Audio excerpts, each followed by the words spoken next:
Hello everyone, আমি রিনি। আমার একটা নতুন ভিডিওতে আপনাদের অনেক ওয়েলকাম। তো এই ভিডিওটা ছিল মেনলি সোমবারে ছিল 23 তারিখ।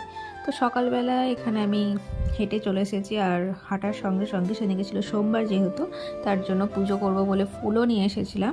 আমাদের মেনলি সোমবার আর বৃহস্পতিবারই ফুলটা কিনি, আর এমনিতে আমাদের গাছে অনেক ফুল হয়, সেই ফুলে পুজো দেওয়া হয়েছে, কিন্তু সোমবার আর বৃহস্পতিবার কিনি, কারণ বেলপাতা এইসবের দরকার হয় তার জন্য।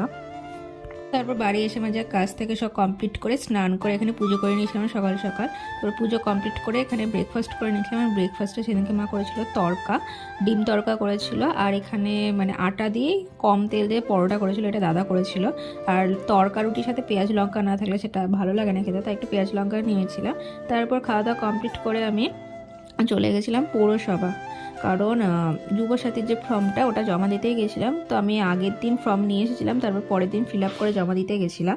তো এখানে জমা দিয়ে এসে টোটো করে বাড়ি চলে আসছি, কারণ ভিড় খুব একটা ছিল না, 5 মিনিট দাঁড়িয়েছে তাতে হয়ে গেছে। তারপর বাড়ি চলে এসেছে, আর এত রোদ কিছু বলার নাই, মানে এখনই এত রোদ, এখনও তো গরমকাল পড়তে বাকি আছে, তখন কি অবস্থা হবে কে জানে। তো রোদ থেকে এসে একটু ফ্যানের হাওয়াতে বসে নিলাম, তারপর বসে পড়েছিলাম লাঞ্চ করতে। তো লাঞ্চে মা সেদিনকে অনেক কিছু রান্না করেছিল। তো এখানে করেছিল ভাত, তারপর আলু পেঁয়াজকুলি গাজর ভাজা, এখানে ডিম কষা করেছিল, ডিমের কারি, আর টক দই, আর একটা তরকারি মা কিছু করেছিল, আর ডালও করেছিল, সেটা আমি নিয়ে নিই, কারণ এটাই আমার পছন্দের খাবার, এটা দিয়ে আমার খাওয়া হয়ে যাবে। আর আমি গরমকালে প্রত্যেক দিনই দই খাওয়ার চেষ্টা করি। আমি টক দই কোনো লবণ চিনি কিছু নিই না, পিওর টক দই, মাদার ডেয়ারি যে টক দইটা আসে ওটাই খাই। তারপর একটু শুয়ে পড়েছিলাম, কারণ দুপুরবেলা খাওয়া দাওয়ার পর আমি যদি 8 ঘন্টা না শুয়ে আমার শরীর খুব খারাপ করে। তো এখানে আমিও শুয়েছিলাম, ও শুয়েছিল, আর শুয়ে থাকতে আমি ঘুমিয়ে গেছিলাম। প্রায় 40 মিনিট পর আমি ঘুম থেকে উঠে রেডি হয়ে হাঁটতে গেছিলাম। এখন আমার রুটিন হয়ে গেছে প্রত্যেকদিন সকালে 8 ঘন্টা আর বিকালে প্রায় 1 ঘন্টার কাছাকাছি হাঁটতে যাওয়া, মানে এটা হ্যাবিট হয়ে গেছে, মোটাও হয়ে গেছে একটু, তার জন্য শরীরটাও ভালো থাকে, মনটাও ভালো থাকে। তারপর এসে সন্ধ্যে দিয়ে নিয়েছিলাম বাড়ি এসে, তারপর এখানে চা করে নিয়েছিলাম, লিকার চা, আর এটা হলো মানে তেলে ছাড়া, যেটা কি বলবো ডায়েট চাল ভাজা যাকে বলে। তো এই চাল ভাজাটা খেতে আমার খুবই ভালো লাগে, এটা দিয়ে আমি চাটা এখন খাই, বিস্কুট খাওয়া বন্ধ করে দিয়েছি।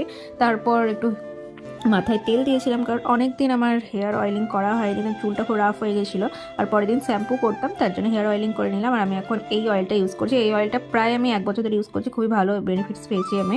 আগে রোজমেরিটা করতাম, এখন আমন্ডটা করছি, তো ভালোই। তারপর দুনিয়ার জামা কাপড় জমেছিল, সেগুলো আমাকে গুছাবো, প্রায় আবার 1 ঘন্টা লেগে গেছিলো জামা কাপড় গোছাতে। তারপর রাত 10টা বেজে গেছিলো, তারপর ডিনার করে নিয়েছিলাম, এখানে খেয়েছিলাম পরোটা, আলু ভাজা, তারপর তড়কা, তারপর পায়েস, ঘুগনি, কারণ ঘুগনি আর পায়েসটা একটা কাকিমা দিয়ে গেছিলো পাশের বাড়ি, আর সাথে ডিমও ছিল। তো ডিনারটা পুরো মানে দারুণ হয়ে গেছে, জমে গেছে পুরো। তো তারপর ডিনার কমপ্লিট করে নিয়ে নাইট বিছানা করে মশারি টাঙিয়ে ঘুমিয়ে পড়েছিলাম নাইট স্কিন কেয়ার করে।